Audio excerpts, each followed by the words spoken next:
Welcome back. Are you guys feeling high energy again after those sweets? I am at least, so that's a good start. Cool.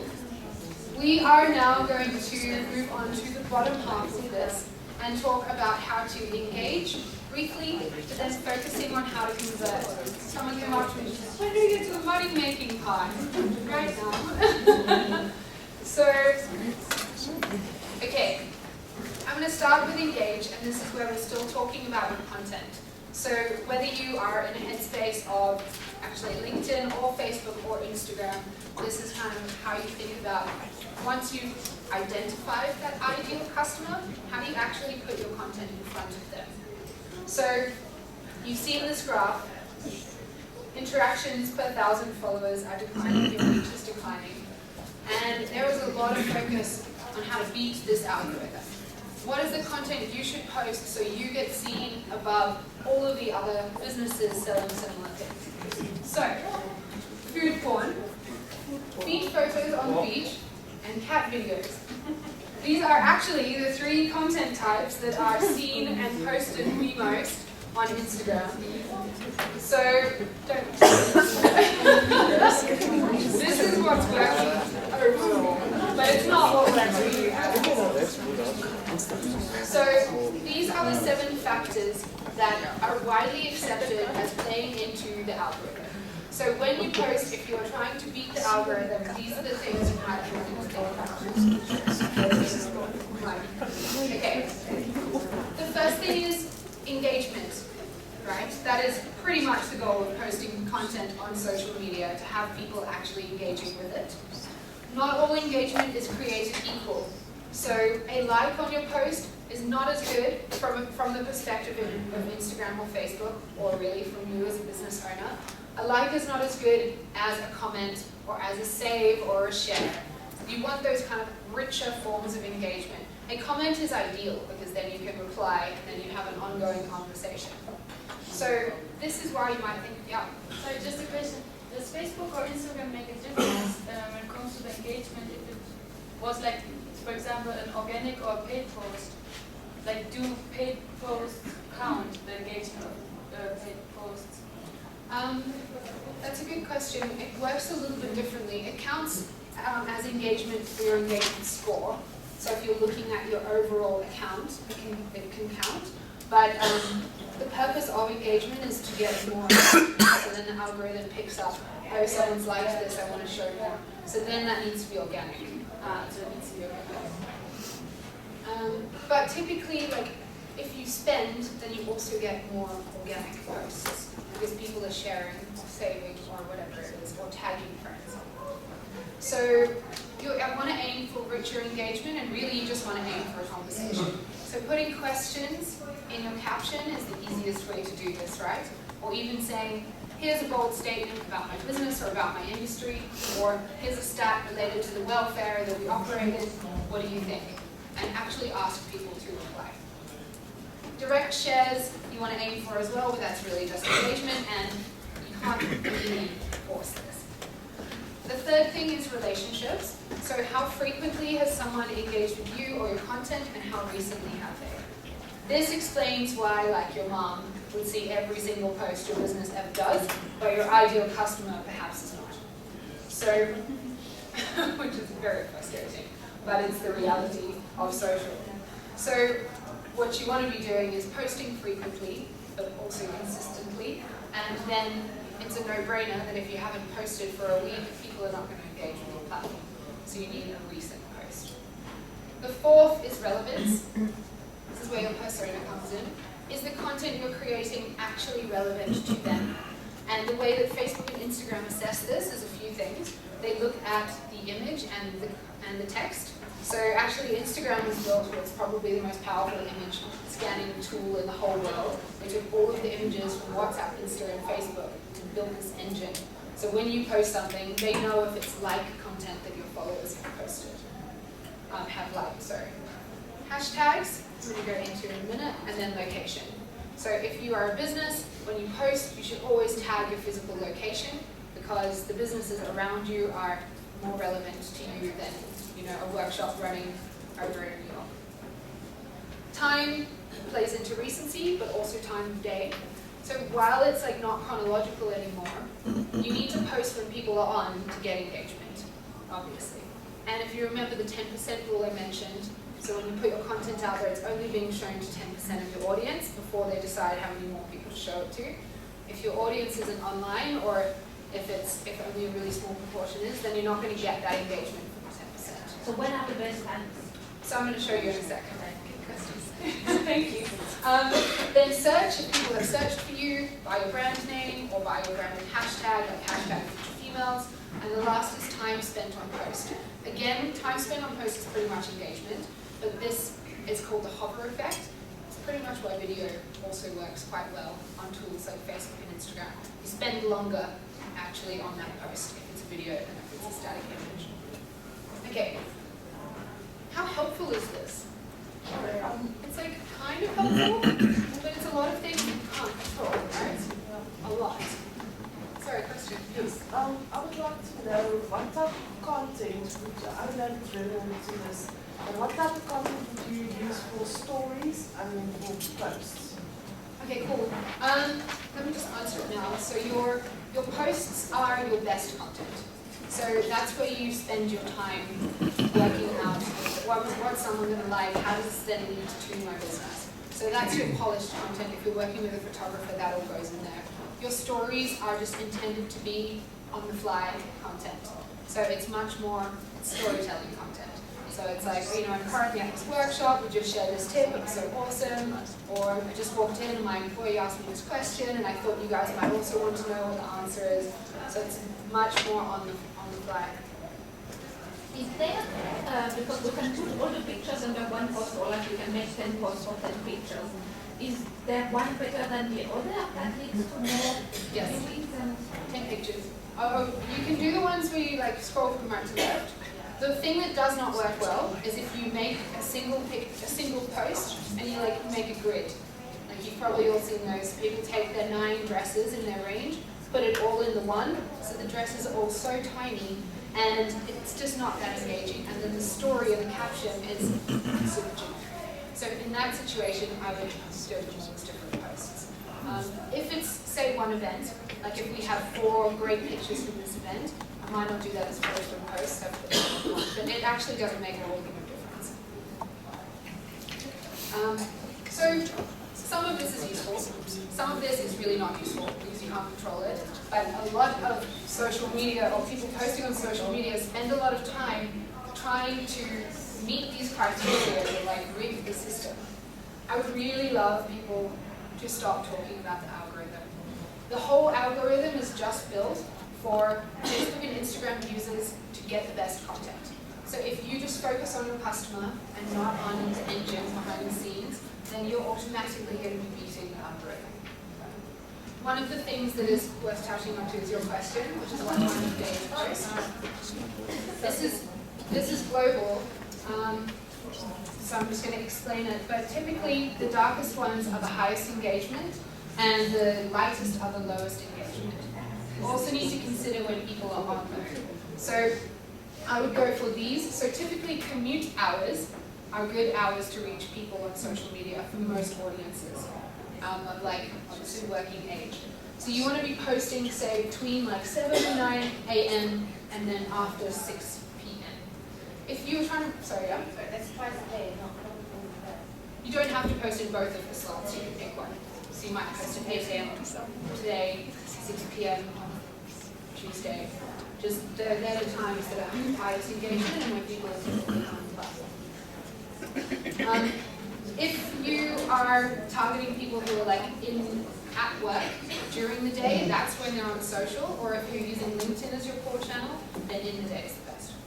So again, this is a global average, not wildly useful. What is useful is looking at your own account. So on Facebook, and that's why like this is a really good question, but I can't tell you your answer because it's different for everyone. So you want to go into your profile, and if it's Facebook, it says Insights at the top, and it will tell you the time and the day that most of your followers are online, and then you post at that time. And the same with Instagram. It shows you day of the week, and it shows you time of day, and it literally just graphs. So I know that actually Sunday evening is a great time for me to post on Instagram. That's probably not true for a number of you. So jump into analytics and answer this properly for yourself.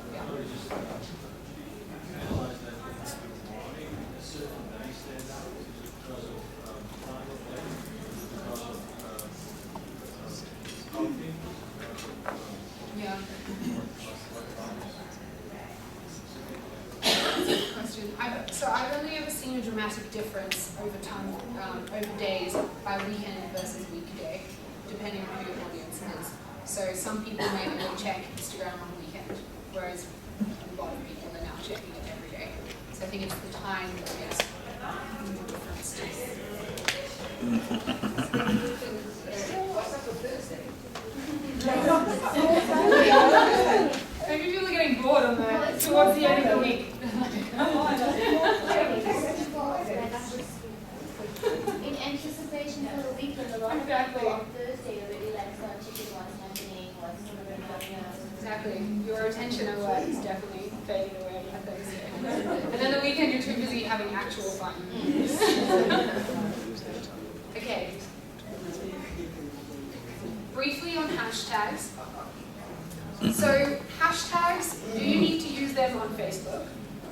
So I've never seen using hashtags on Facebook have a massive impact on my business. Has a few?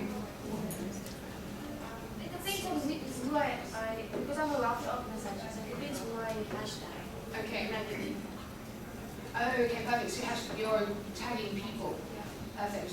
Yes, great. And I was talking to someone in the breakbacks too. If you are posting and it's about a person, or it might be interesting to them, obviously don't want to spam them, then tag them in your post. So, anyway, I was speaking to someone before, and she was saying, what if I use someone's quote? So like, if you wanted to use a quote of mine and put it on Instagram, then you would tag me, just using my name, @LaurenDallas, and then I would see you've posted my quote. I might then share it, so then people come all the way back to you. So definitely tag people. You can also tag topics. So we were using that yoga example of like, how do you find your customers? You might look for like hashtag yoga Namibia, whatever it is. They're just bunches of topics or interest groups. And you can also put them on your content. So you might post a picture of your yoga studio and then be like, 10% off for the first 10 people that come in today, hashtag yoga Namibia, etc., etc. Is anyone doing this already? Ah, cool. Okay, and are you seeing interaction from it? Okay, perfect. So people discover content on Instagram through hashtags. It's just like what they do. Like on Google, you're using keywords. On Instagram, you're using hashtags. I just want to give an example as well. For example, I'm a dancer. I just recently got contacted by someone in Miami who looked for the topic Namibian dances. Okay. And then looked through all of that content and found what it was. Perfect. So it really connects you to people, and that's what they search. Yeah. Perfect. Thank you for that. That's the perfect example. So you put the hashtags on your content, and then someone finds your content from your hashtag. So you just want to find a list of hashtags related to your business, brainstorm them, explore the platform, and just make a group, a list of up to 30 that might work. A maximum is 30. You can't put more than that on your post. Obviously, it even looks spammy at 30, but after that it looks even worse. You can hide them. You can put them in the comments if you prefer, and in the caption, but that's up to you. And then you can also use branded hashtag. What is your headline exactly? So you can put them just in, if you have a caption but it's quite short, you don't just want someone to see like 30 hashtags, right? That's not a very good experience. So you can post and then put it in the first comment. So you comment on your own post. And then it's hidden, and then you can delete it later if you want. And that doesn't really make a difference. But the most important thing is just put hashtags on your post, and then after, Instagram will tell you which ones worked for you and which didn't, and then you can just keep learning. I'm going to give you an example. So this is Zang. It is the Cape Town-based caffeinated chocolate. Freaking delicious. And they do quite well on Instagram. And they typically do a lot of hashtags. Actually, they're a client of Cordua's, the girl I work with. And what's important when it comes to your hashtags is to not use a massive one and not use a tiny one. If you use a massive hashtag and people look for it, then they're not going to find you. Like hashtag chocolate. People are using that probably 100,000 times a day. So if I search that, I'm probably not going to find Zang, and their content's going to be lost. Whereas maybe if they wrote chocolate Namibia, chocolate Vinho, then I might find them and I'm more relevant. And similarly, there's only 8 people ever, and you can see this if you just search it on Instagram, it tells you the number, 8 people ever who use Sweet Cape Town. So as a content creator, it's unlikely that that 9th person is going to come along very quickly. So, so you don't really want to use that hashtag. So find something that's kind of in the middle between 500 or probably 100,000 and 600,000 as your sweet spot for your hashtags. But again, it's an art, not a science. So you'll learn when you start using them. Yeah. Sorry, again, it's just. So 59 million doesn't mean 59 million people saw your specific post. It means it's been used 59 times. So The hashtag. on Google it shows you the number of search results for your keyword search. This is the same thing. So I'm searching chocolate and there are 59,000 posts that have hashtag chocolate. 59 million posts. So how do we find out how many are there? Do we just Google it and see how many? Yeah, so go on Instagram, search it, and it tells you the number of results, just like it does on Google. So the algorithm will still sort of influence, even though you hashtag chocolate, will influence whether your post goes on whoever's feed. Yeah, exactly. Okay. So you don't want to go for a chocolate because it's unlikely that you're going to be right at the top of that list of everyone using it. Like it's exactly like Google, you want to be on the first page of search results, right? You want to be on the first page of the Instagram hashtag results. So how do you know if someone's following the hashtag or not? Or like who's following it? Can you see how many people are following that hashtag? That's a good question. I don't think so. You can see who's used it though. So if you search it and then you click into it, you can see the posts that have used it and then who's liked those posts. So like You can't actually see like the list you of can follow followers. hashtags. Yeah.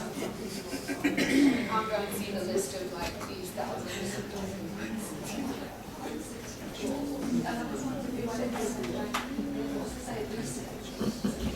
Yeah.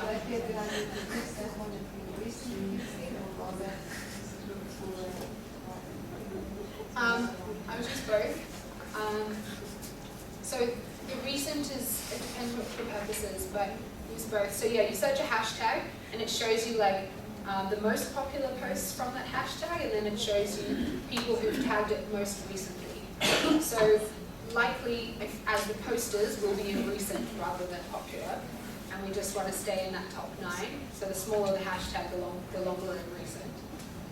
And then the popular is typically like international name brands, unless you're using like Namibia or Good. Okay. Let's talk about conversion. Oh yeah. Just on that, I know that the hashtags, they don't show you who follows it, but they will show you people that you follow, who follows that hashtag, and you search the hashtag. Okay, awesome. So your existing followers, you can go on. Yeah. Okay. Thank you. Okay. Conversion. Conversion is all about taking that conversation and that person and turning it into a customer, a sale for your business. So this is where we'll walk through the process of doing that. The best way to do this is to spend money. Of course, what we've talked about before, posting content, saying visit the link in my bio, putting up stories, talking about your product, saying, go click on the about section of my page. All of that is nice, and we should do all of that. But to grow quickly, you need to put money in. So these are the 3 things not to do. The first is a boosted post. Who's boosted a post from their Facebook page? Okay. Has it worked for you guys? Okay, I think that's part of the problem, right? We were talking about boosting from Instagram before. It's exactly the same. So this boost post button was introduced because Facebook Ads Manager is a little bit complicated, or it was much more complicated. Facebook wanted it to be easier for people, for businesses to spend money on the platform. So they just put this little boost on the bottom of your content, which is like so tempting to press. What happens when you boost your post? You set your objective, right? Your objective for your business is to sell a product. Or for a lot of us, it's at least to generate a lead. Like I want a phone number or I want an email address. When you boost your post from your page, you actually don't have any of those options. The option that you have is getting more people to react, comment, and share. So if I boosted this, which performs well if I run it as an ad, but when I just boost it from my page, I just get lots of likes, and that's it. I get nothing. Facebook puts this image in front of people who typically like content that they see in the feed. So you get cheap likes. And we all know that cheap likes do nothing for our business. So that's one struggle with it. The other is what we were talking about before in terms of testing. Let's say I boost this and I get an additional sale that day. I don't know if it came from this, and I don't know if that's cost effective or not. Whereas if I'm running it as a proper ad, and they say proper ad when it's run through Ads Manager, I'm going to show you guys that. If you're running it as a proper ad, you run 2 versions, and then you know what wins. And you know if you know which is cheaper than the other option. This is just a guess. Okay, there's one exception. If you're running events, so Adele boosts our posts. Events are good because you're boosting the event page and you can sell tickets. But if you are selling anything else, then this is not the best way to do it. Okay. The second thing that a lot of people do that's also not great is running ads that are, and it's in the same vein, that are either focused on getting page likes or they're just what are called traffic ads. So you're paying for a click. And in the same vein, this is not ideal because firstly, a page like, we all know, is not doing anything for your business. You just have to pay to reach that person again. And the second, traffic ads, you're paying for a click, you're not paying for an outcome. So then Facebook puts that ad in front of people that click. And they're most likely not the people who are going to be the best customers for your business at the end of the day. Okay, and then the third thing that is not ideal when you're running ads is making it all about your product and just sell, sell, sell. So perhaps you guys have run ads like this, where you just have your content, and then the link might be on the content, or you might be getting them to go link in your bio, but there's content, you're sending them straight to your product, and from there you're just hoping they're going to check out. This looks like a great option, right? But the problem is, people are not on social media to buy a product. You need to nurture that relationship. This works in 3 situations. It works if you have a really cheap product, because then people don't really need to spend a lot of time comparison shopping. The risk of them buying from you is quite low. So often you might see people pitching a really cheap product and then trying to upsell you. We've all experienced that. So it works if you have a very cheap product. It works if you have like a time-based deal. So perhaps if you're in the travel industry and your offer is running out tomorrow, people don't have time to go and shop elsewhere. Directly pushing them to the product page can also work. And then the third situation this works is if you are a really well-known brand that people already trust. Like Coca-Cola could put up a case of Coke and you'd probably buy it because you don't need to go and learn more about that business, right? You're happy to just check it out. Is anyone not in those 3 situations? No? No. Is anyone in those 3 situations? That's easier. Okay. And what was your dancer? What's your product? Dance school. Dance school. Classes for kids, for women. Okay, perfect. And you could also maybe set that up as an event to enthuse. But awesome. Anyone else in one of those 3 situations? Yeah? Yeah, I mean, we are selling in handbags, and yeah, we tried all of that. Like, okay, what ad works and what location, and at the end of the day, you get likes, but that's it. And a few people might comment, DM, but that's it. You don't get actually people who then go to your homepage or to your website and buy the product, or come to your shop, or actually phone you. Yeah. So all you get, and that's why I also kind of stopped it, because it's just for me, at the end of the day, a waste of money. Exactly. That's what I feel like. You get a click, and then you never hear from that person again, and you don't even know who it was that clicked. Yeah. And it's super frustrating, and then you stop spending any money. Yeah. Okay. So important thing about, Sorry, just on that, for me it works really good actually if I use, or like in the news post. I have a coffee shop, so I stuff on in the morning and by the afternoon it would be sold out. amazing. And we often get people coming and saying, I saw this in Facebook, I saw this in Instagram. So Okay. for us it works a bit. It's actually a really nice example too, if you have a physical presence, because then you can boost and reach the people like right around your store. So it's as relevant as it can be. Yeah. Okay, so one important thing to remember is that Facebook is not like Google. When you go to Google and you search social media workshop, you already have identified, I need help with my social media. This is causing me enough pain to open my phone and search for a workshop. I'm already in a buying state of mind. So then when I put an ad up to you on Google that says, come to my social media workshop, you're like, oh, yes, this is perfect, this is exactly what I wanted, right? That's not the same as when you're on Facebook. Very few people are on Facebook going, oh, I hope there's an ad soon for a social media workshop. What you are on there for is discovery, experience, and to absorb value, which comes back to what Mo was saying. And therefore, ads that work better are not just about pushing your product, that's about you. It's ads that are pushing value, and it's about them. And this is where your lead generation comes in. So the best thing to do is use social media to generate a list of emails or a list of phone numbers, and then you nurture that person by email or by phone into becoming a customer. So, same thing, if you're not paying, then it might be content, then link, or you put them together. So you have your ad, then you send them to your website or your landing page, wherever you're collecting that information from them.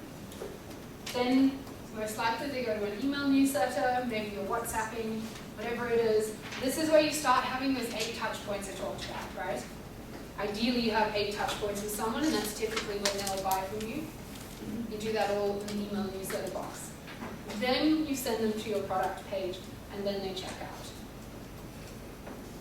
Cool. Is anyone doing this right now? Stopped it. Okay, cool. It's actually, I found this quite a mental shift to get over when I started spending money, particularly when you're resource constrained, which we all are as entrepreneurs, and you're like, I'm paying for an email, like what if that person never buys? But if you've tried the other way, you know that you're not even paying for an email, you're just paying for nothing. So this is the way that for like 99% of businesses is most effective. Okay. I'm going to jump in a second and introduce you guys to Ads Manager. I said that the Boost Post button is not what works best. This is where you should run your ads from. Anyone got Ads Manager already? Okay, awesome. You've been in and this looks familiar. Cool. I'm going to also just give you a brief tour of this so it's new for anyone. And we've got a screen recording on the video, so I'm sorry you can't get into it right now through the Wi-Fi. But cool. I'm going to dive in. I'm going to explain the different levels of your ad, so how you actually build it from start to finish. And then the 3 fundamental building blocks of your ad. So these 3 are in Ads Manager, which is the tool I'm going to jump into. This is where you make the ad itself. So just like you do a post, you put your image and your text into this Ads Manager section. You need your audience, so who you actually want to reach with this ad. Turn that persona into an audience, which is what it's called in Facebook. And then the third thing is, how do you track if your ad has worked or not? Obviously, you want to know, particularly if you're running more than one, which one's performing best, which is the ad that actually brought in that email address for you that became a customer, and which one didn't, and then where do you want to move your spend. Okay. So I don't know if you'll all still be able to see me, but I'm not going to be able to navigate my laptop not sitting down, so hopefully this is okay.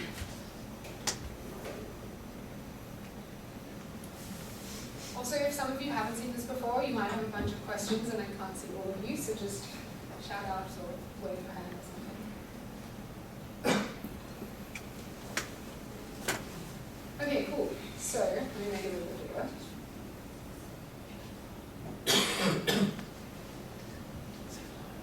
We switch the lights off. Yeah, do you want to turn the lights up?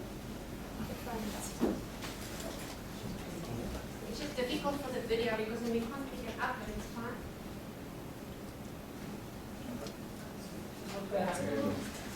Okay, awesome. The worked example that I'm going to use for you guys, just so you know what the end result is.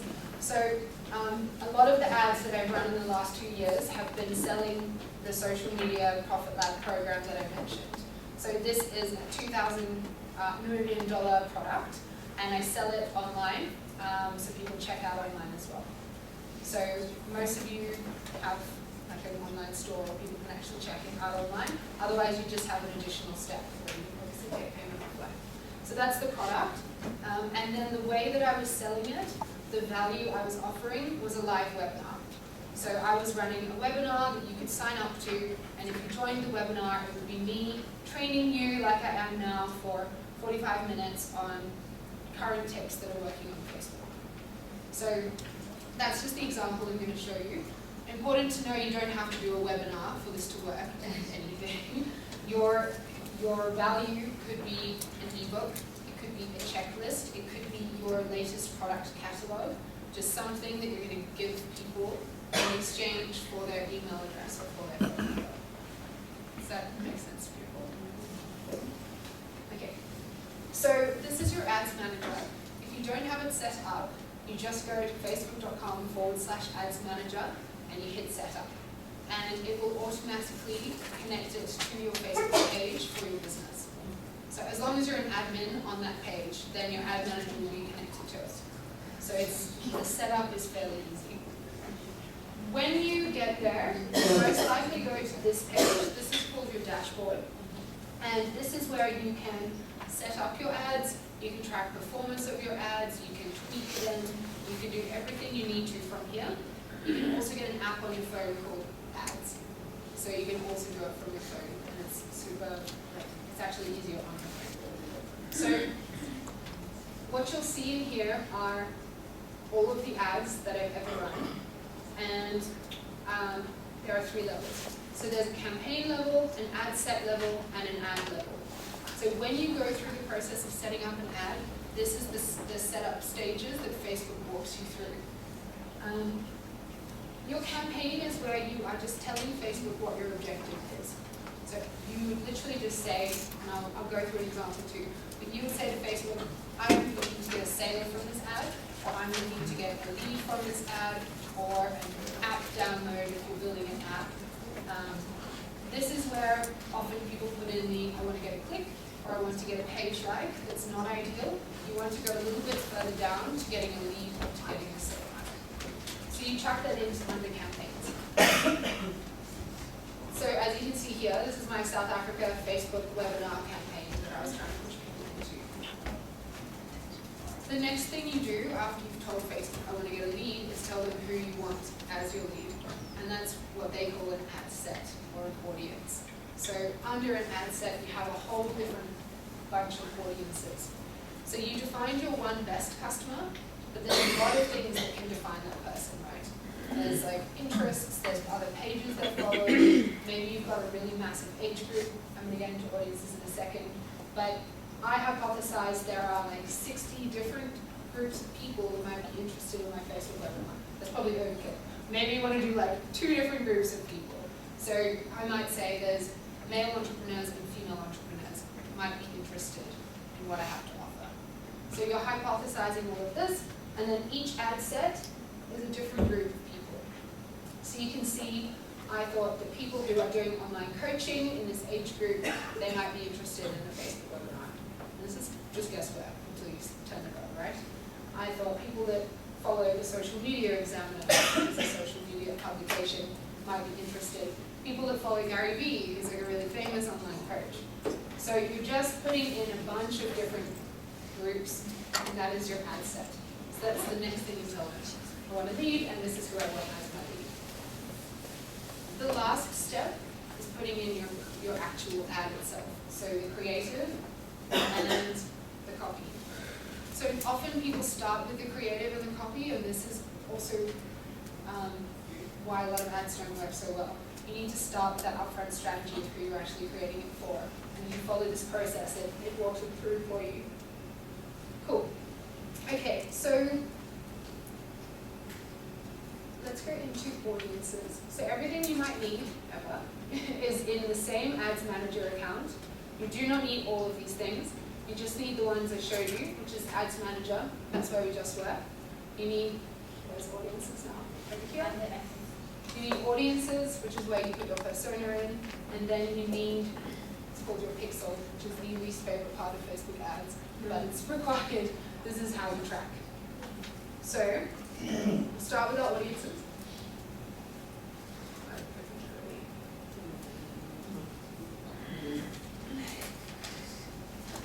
So you can do this on the fly, but if you do this up front, it's much easier for you. So you just come into here and you go create audience. And if you are new to advertising and marketing on Facebook or on Instagram, then what you want to do is have a saved audience. I'll explain the three. A saved audience is your cold audience. So I don't have a market here in Namibia, personally, so I would go for a saved audience. I might be like, I want to reach women between this age group in Windhoek. And so I would click saved audience and do that. Now that I've been here and we've marketed a bit, I can then reach people who have maybe engaged with my page. So a custom audience is a group of people who you already know, so they're your warm audience. So it could be my page followers, could be people who have clicked on my content in the last 90 days, could be people who've watched one of my videos in the last 90 days. Facebook, let me just show you, gives you these options. I'm like attached to Adele's dongle, so I'm a little cautious of clicking on too many things. Okay, try me. Okay, I'll have to take my word for it. That's when people have engaged with you, you create a group called custom audience. You can then also create a lookalike audience. So if you know that your page followers are a really good audience for you, you've run an ad targeting them when they've bought, and then you just want to find more people like them. So then you would go, Facebook, I want to create a lookalike audience of people that look like the people that follow my page. Does this make sense? Awesome. In terms of best performing audiences, your custom audiences are typically the best for your business, meaning the cheapest for your outcome, because they've already engaged with you, they already know and trust you. So you can see, could be people who followed my Instagram profile, could be people who've attended my events, followed my page. They already know you, so you're already further down that pathway.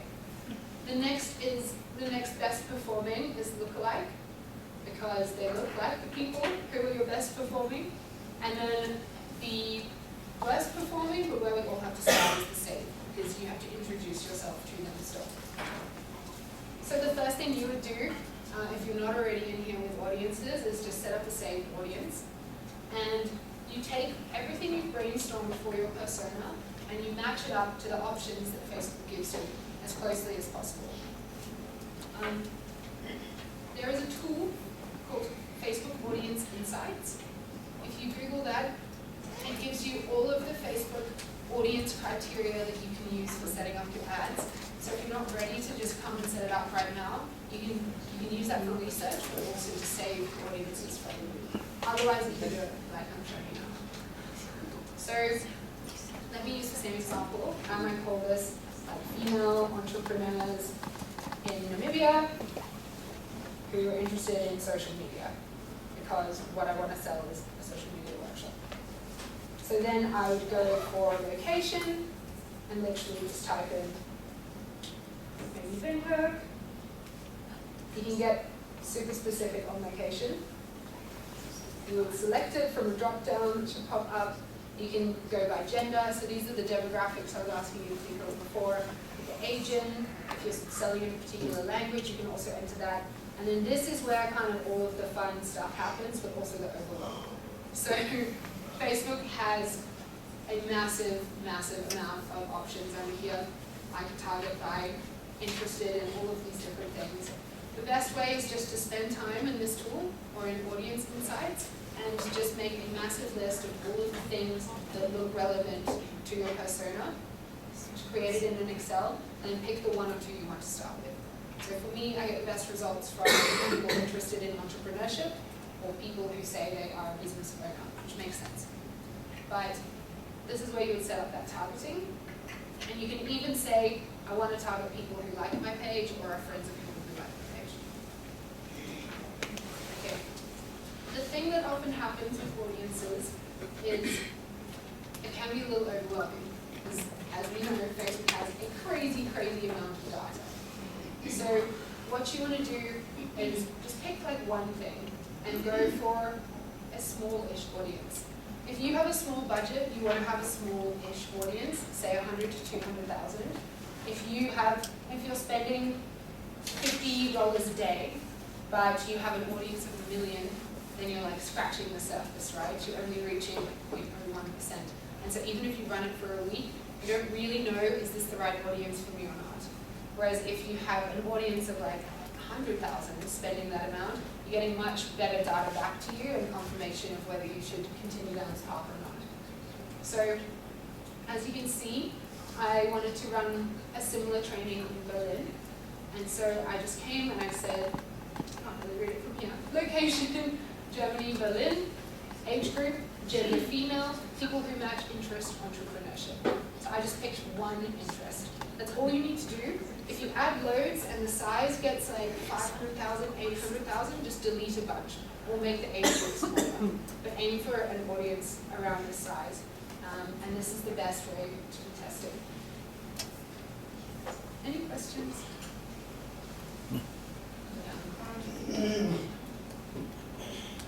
Okay, so like when you're doing the ads, then it often also like, so it also has that traces measurement that gauge as to how specific your audience is. Then if it goes red, is that a bad thing if it's super specific? Yeah, so sometimes it goes too specific and it says your audience is too small for your ads to run. Yeah. You can run them and they might spend, but it's just really like you're not going to get a result. So you'd want to add in another interest, or you would want to expand an age range, or add another location and try to get it up out of here. So what is best? Like should we agree with Somewhere in the middle. I think like the size between like 100 and 500,000 is ideal. And when you're testing on the lower end of that, so like 100,000. Yeah. User population. Yeah, that's 2 million. yeah. But I mean, 2 million gaining X.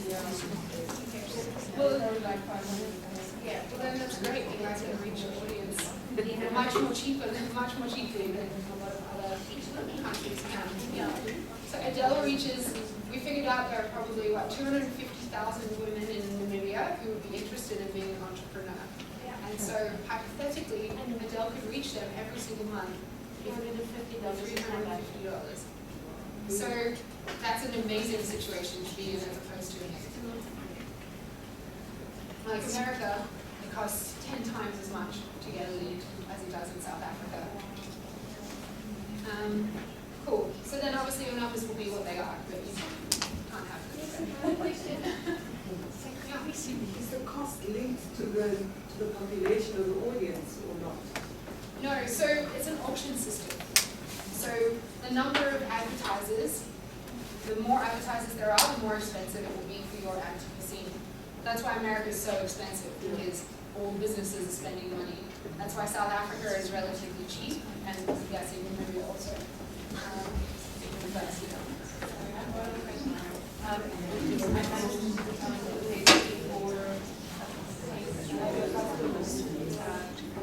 And often then it says that the ads are not allowed to use this or be paid for because it goes against Facebook Policies. Yeah. What do you do with it? So if you get your ad rejected, who's had their ads rejected ever? A few. Yeah. Okay. Typically they tell you why it's rejected, which helps. It's fine. It's too much text. Too much text, yeah. So you don't put text on your banner. If it's like if there's a discount code, you can put that on, but any other text should just be in the text.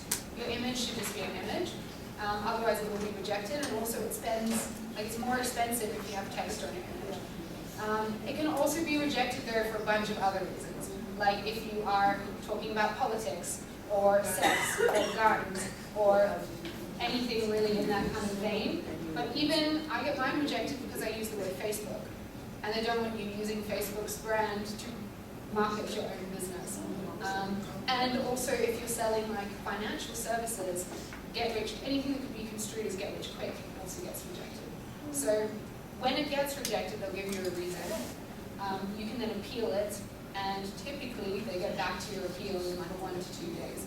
So if you have a campaign to push, set up your ads like 4 days before, because you turn them off once they're on, and then turn them back on and they don't have to re-review again. But you don't want to lose like 2 days of promotion. Okay, so that is your audience.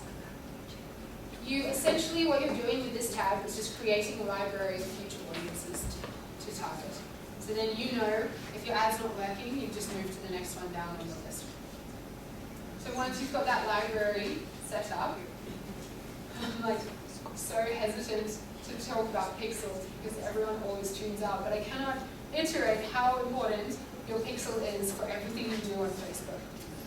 Your Facebook pixel has a tiny little bit of code. It's just an ID number that you put onto your website, so Facebook and Instagram can track what people are doing once they leave Facebook or Instagram. So that's why click ads are not useful, because they click on Facebook and then who knows what happens after that. If you put your pixel on your website, then Facebook can tell you this person actually filled in your form, this person actually signed up to your webinar, and this is how much it cost you for each of them. So it's so useful.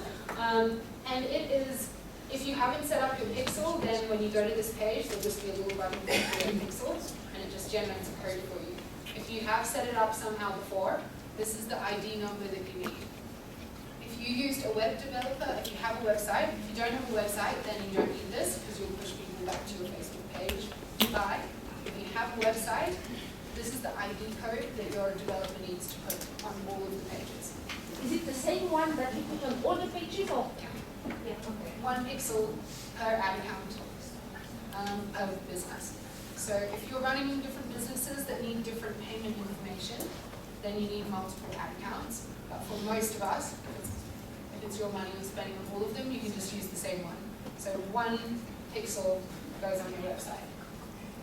And then if you ever want to come in here, you can see like page views on your website and how many leads and how many purchases and different things like that. So put this in, and then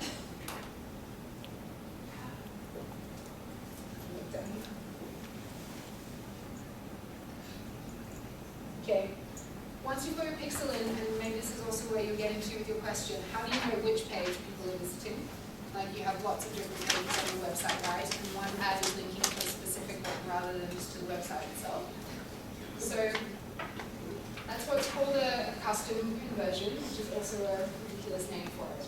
Like you say to Facebook, I want a lead. You say, I want this lead, and then you tell them when they are a lead for you.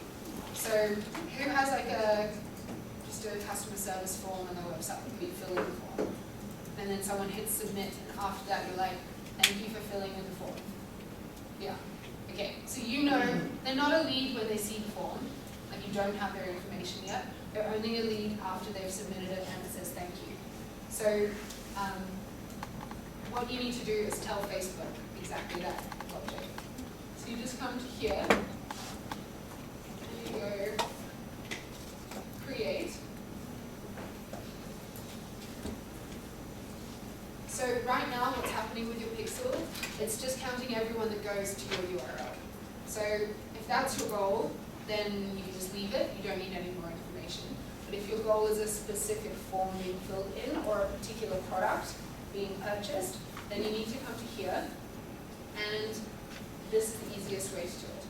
So you would say to Facebook, okay, when someone gets to the URL, so the link of my website that's got the words like thank you, or it could be for you after they buy, maybe they go to a page that's like hashtag purchase confirmation / whatever it is, whatever the address of the page is, you put that in here.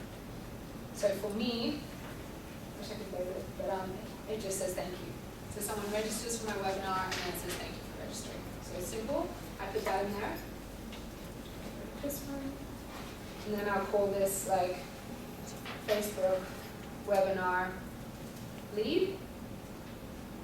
And then you don't have to do this, but just put it in as a lead. And then you create. Just follow.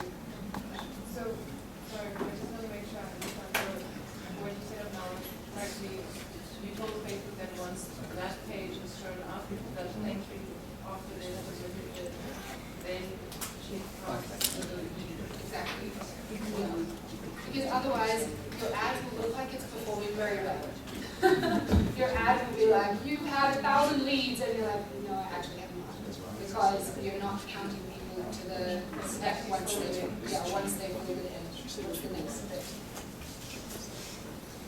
Nice if it was performing well. Okay. So they're really the only things you have to do before you then just put in your creative and can go. So we did the pixel, the custom conversion, that's where you put the URL in. You put your audience, your persona information into audiences, and then you can just create it. 10 minutes, okay. I'm going to just walk through the creator quickly so you see how it comes together.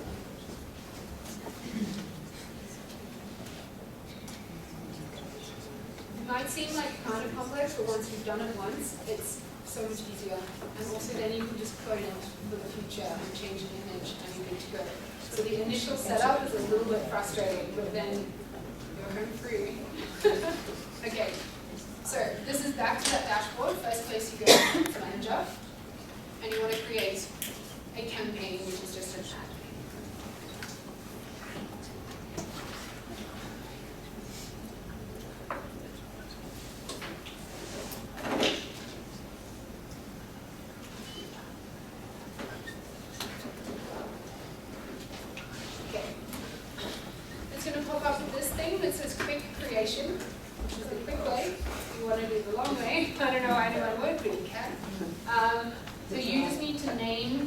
Sections, and then they'll pop up a builder for you. So you might call your campaign Facebook webinar, the objective that I want. I would go, my objective is not traffic. My objective is, I know that this seems like it would be the right objective for us, but it's not. This is a different thing where you have a form inside Facebook. The one you need is conversions.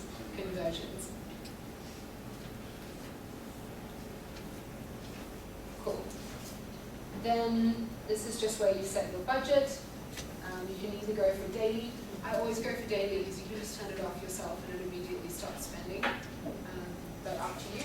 You just put in, and when you start, like obviously you're just testing. So you put in like whatever budget you're willing to experiment with to get some learnings. And you put in your audience name. So this could be like female entrepreneurs, Finhook, and then your ad name. I just couldn't keep my ad as the same name, but it could be like picture of me smiling. Stop smiling, that's fine. Okay. Smiling. Sleeping.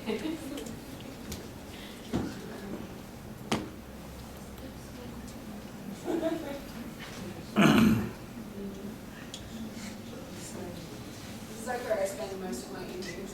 Inside this Facebook Ads Manager. You guys are like, if I never see this again, I'll be happy again.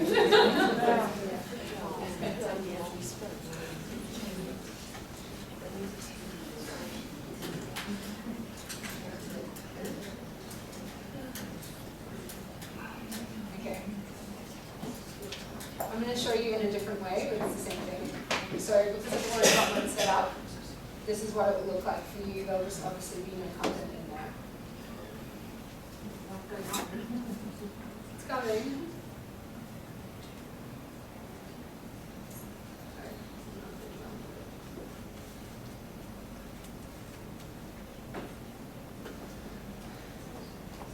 Okay, so it'll pop up something like this, and as you can see, there's 3 levels, like there is when you just named them.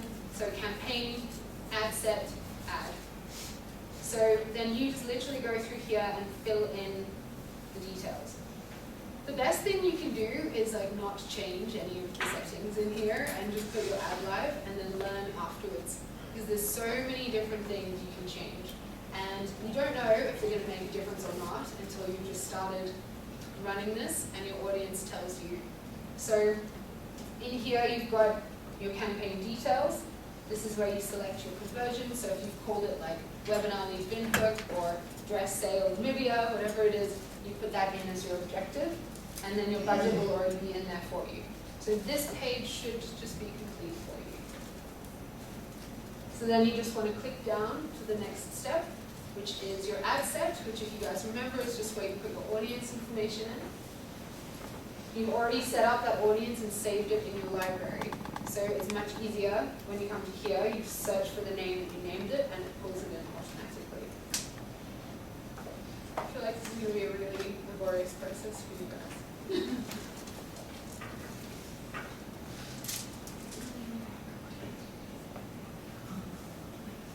Okay, I'm just going to have to take my word for the audience one. I do want to show you the creative one though.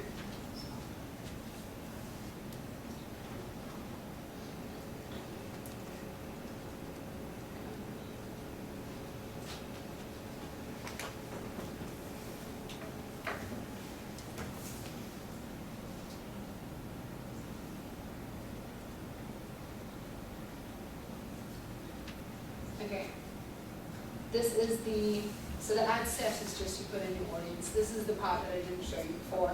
So this is where you put in your actual ad details. So you put in either a photo or a video and you put in your text. So it's essentially, if you have a post on your page already, you can just suck it into here. So you can just search for it from the page. Otherwise, you can see it's connected to my Facebook page. Because I did that step of connecting Instagram, this ad will also run on Instagram. You don't need to set it up twice. If this isn't showing for you here, then just go back to Instagram and do that link step that I mentioned. I have a question. Is it the same price if you run it on both, or do they charge you more? It depends, but it will show you after you've run it, you can see a breakdown by channel. So then you can see if Facebook or Instagram is cheaper for you. So you literally just come down to here and you can put in up to 10 images. This is my best performing one. You can put in up to 10 and it will run them interchangeably and then tell you which of your images is best. You don't have to run 10. I would recommend running at least 2 so you learn. You can then come down to here. This text, primary text, is not required, but it's the stuff that appears on the top of the image in a newsfeed. What does matter is your headline. So as Mo was saying, image is 80% of why someone will click on an ad, but then headline is the most important. So spend your time on just picking a bunch of images and then on what this is. And this is where you just offer your value. So you discovered your customer problem and you've listed that in your persona. This is how you tell them how you're going to fix it. So, build your business on Facebook in 2019, grow your following, engagement, and revenue. It's really clear what value they're going to get if they click on this ad. This description is then what goes underneath. So you have your headline and then you have your subheadline. So you at least want that and this one filled in, and it just describes the value if someone clicks. So you have multiple descriptions. Are they all showing there, or is that like I'm a bit confused? That way you have description, and then you got So 4 different descriptions. Then are these pre-saved, or just go and choose from, or? So Facebook matches them all up for you. So historically, you would have to come in and create each different variation of your ad separately, which took forever. But now you can just pick all of your images and put them in the one spot. You can write five different headlines that you think might work. You put them all in, and Facebook will just run each of them for you at different times. And then they'll tell you, stop running taking social media fees. That's stupid. But do keep running. Is your business ready for 2019? So this is one of my absolute favorite things on Facebook because it's learning for you. This is gold that you can't get through any other tool. And the same, sorry, with what you were just asking in the description. These typically don't have much impact on the performance of your ad. The heading is the image that you need to be comparing. You put in the URL that you want people to go off to, and if you want the call to action button that defaults to learn more, you can change it. And then it's already connected to your pixel because you've set it up, and then you just hit publish.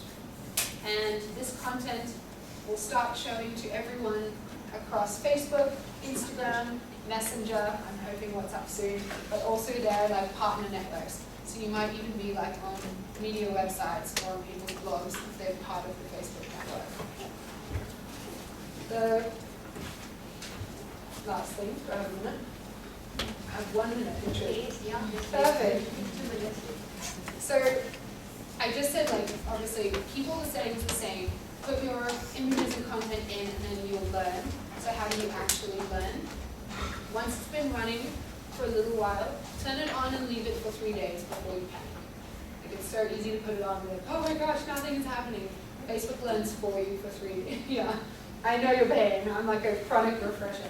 After 3 days at least, then you can come back into here and you just go to breakdown, and you can break down by anything you want. So you could ask Facebook which age is performing best for me, which location, which platform, Instagram or Facebook, which action is not so useful, but then which asset.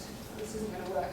If I could click on image now, what it would do is break this down and show you all of the 10 images, how they perform.